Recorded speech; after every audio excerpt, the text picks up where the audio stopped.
Good morning, crime community. If you follow my stream, you know I had someone broke in my apartment yesterday and stole my wallet. So I spent all day getting a temporary driver's license. It took hours and hours, and it's a nightmare. So anyway, I have a new book here. It's called The Southern Literary Messenger, 1834 to 1864. It's full of all kinds of illustrations, including Edgar Allan Poe. It's about all the editors that worked for the Literary Messenger. So let's see if we can read a list of the editors that worked for the Literary Messenger. James E. Heath, first editor, from an oil portrait owned by his grandson. Edgar Allan Poe, second editor, from a beautiful miniature owned by Mr. Robert Lee Taylor. Lieutenant Matthew Fontaine Maury, USN, third known editor, borrowed from his wife.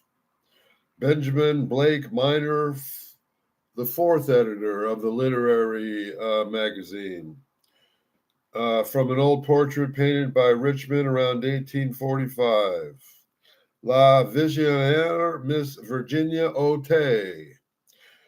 Minor, former oil portrait painted from Columbus, Tennessee. William McFarlane kindly furnished his granddaughter and his brother with the portrait. John R.W., fifth editor, kindly given by Mr. Charles Marshall's Graves. John W. Ferguson, kindly furnished an expert by his children. McLean and Ferguson were with the Messenger from its beginning. Printed it, published it, and finally owned both the magazine and the printed establishment. John W. Ferguson.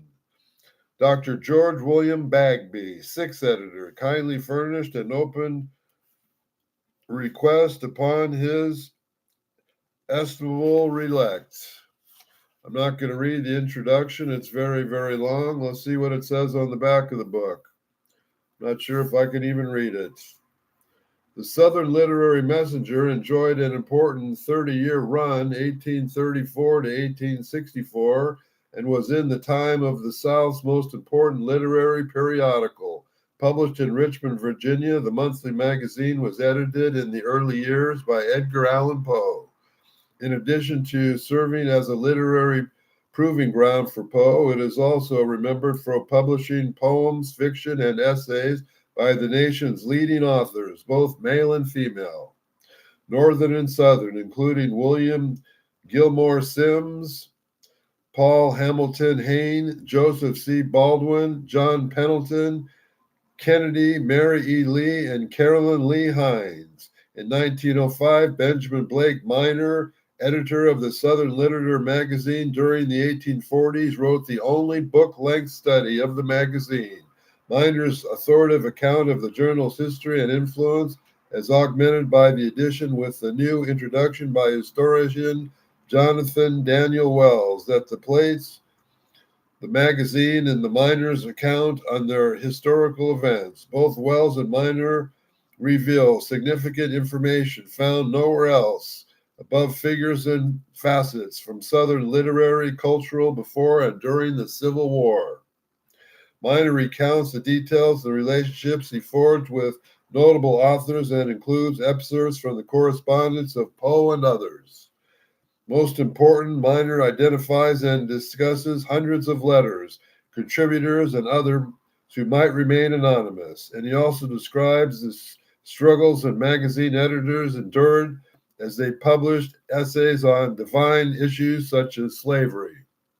Throughout much of its run, the journal avoided sectarian political and religious debates, but as Minor recounts, the sectional crisis of the 1850s gave the contents of the magazine an increasingly partisan flavor. By 1860, the magazine tone had shifted to a defiantly pro-slavery and pro-South stance. Through Minor's recollections of this editorial transformation, scholars and students of history, journalism, and literature can discern much about how the hot-button topic of slavery and secession were presented in Southern and even intellectual and literary culture in the early stages of the Civil War. Jonathan Devine Wells earned his PhD in history from the University of Michigan and is an associate professor of history and the dean of School of Arts and Sciences at Johnson & Wales University in Charlotte, North Carolina. He is the author of The Origins of the Southern Middle Class, 1800 to 1861. So this book is about all the editors that worked on this book, including Edgar Allan Poe. Let's see what it says here about Poe. There's a picture of Edgar.